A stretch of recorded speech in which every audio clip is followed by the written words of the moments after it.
Welcome to my series Vintage Glam. I'm your host Yvonne. In today's episode, I'm talking about Jessica Daves, Vogue's editor-in-chief during the 1950s. Wedged in the fashion timeline between Edna Woolman Chase, the woman who transformed Vogue into the leading authority on style, and the legendary Diana Vreeland, the icon who brought fantasy into fashion, Jessica Daves has been left in the background. She is often referred to as Vogue's quiet and serious editor. Looking at her work during the 1950s, one can in fact see she does have a very distinct fashion voice. Her point of view comes across clearly in the Vogue covers. Her women are smart without being bookish, elegant without being aloof. The clothes are sexy but never sexual. Sharply tailored suits, rich jewel tones, sumptuous textures you can almost feel through the page. Hats frame faces with purpose. Sometimes the models invite you in, other times they look past you as if they know something you don't. This is Jessica's version of Vogue, for women with a mind of their own. Jessica Daves was born on February 20th, 1898 in Cartersville, Georgia. At an early age, she knew she wanted to work in advertising. After graduating from Agnes College, Jessica moved to New York City. In 1921, she worked as a copywriter at Best & Company, a popular department store at the time. After 3 years, she moved on to Saks Fifth Avenue, writing copy for the fashion department. In 1933, she landed a job at Vogue as a fashion merchandising editor. After 3 years, she was promoted to managing editor, then ultimately becoming editor-in-chief in 1952. Jessica's time as editor-in-chief coincided with what is considered Vogue's powerful years, a time when Vogue wielded a lot of cultural influence. This is when post-war America was experiencing a consumer boom, reinventing itself through the creation of suburban homes and all the trappings that went along with it. These included cars, TVs, and washing machines, and one of Vogue's favorites, flatware. Now that the men were back from war, women were expected to return to domestic life and care for their families. As a result, women had more spending power. But along with that came aspirations and an emerging interest in fashion that went beyond surface-level trends. Jessica Daves understood these women and wanted to be in service of them. She saw Vogue as a cultural force and thought it should reflect the full complexity of a woman's life, not just frills and clothes.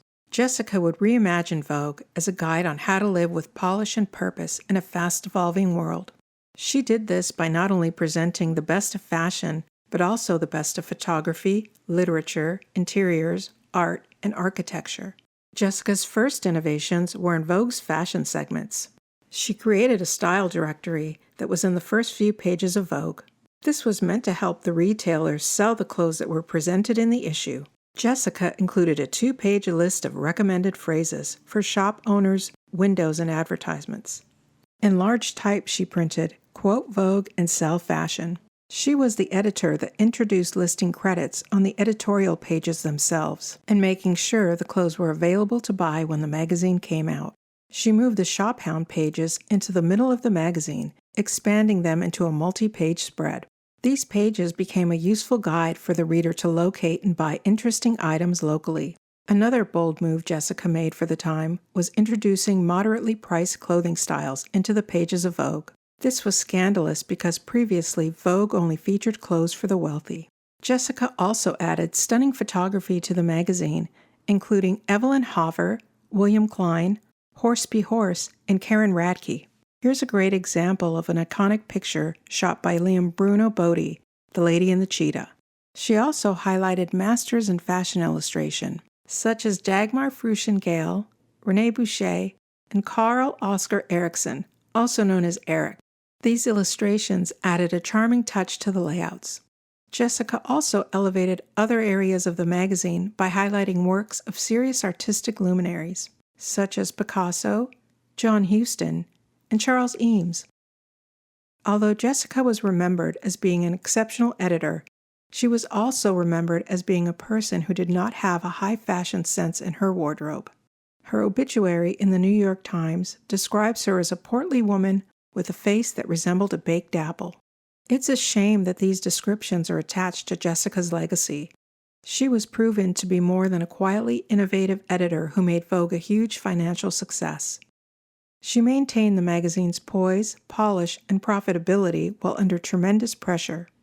as Condé Nast changed owners 4 times during her tenure. By 1960, Vogue was still commercially successful under Jessica Daves.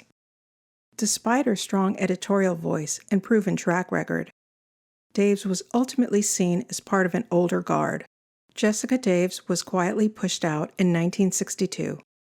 In her place came Diana Vreeland, the former Harper's Bazaar fashion editor known for fantasy and excess. After leaving Vogue, Jessica Daves remained active as a writer and cultural commentator. She authored Ready Made Miracle, the story of American fashion for the millions, in 1967. She also co-edited The World in Vogue, a curated anthology of the magazine's most iconic features. And finally, she contributed to the Vogue menus.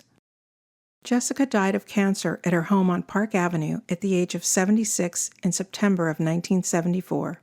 If you'd like to know more about Jessica Daves, I recommend the book 1950s in Vogue, The Jessica Daves Years. Author Rebecca C. Tuite does a wonderful job of capturing the intelligence, elegance, and intellect that define Daves' editorial reign. I hope you enjoyed this episode. Thank you for watching. Please like and subscribe.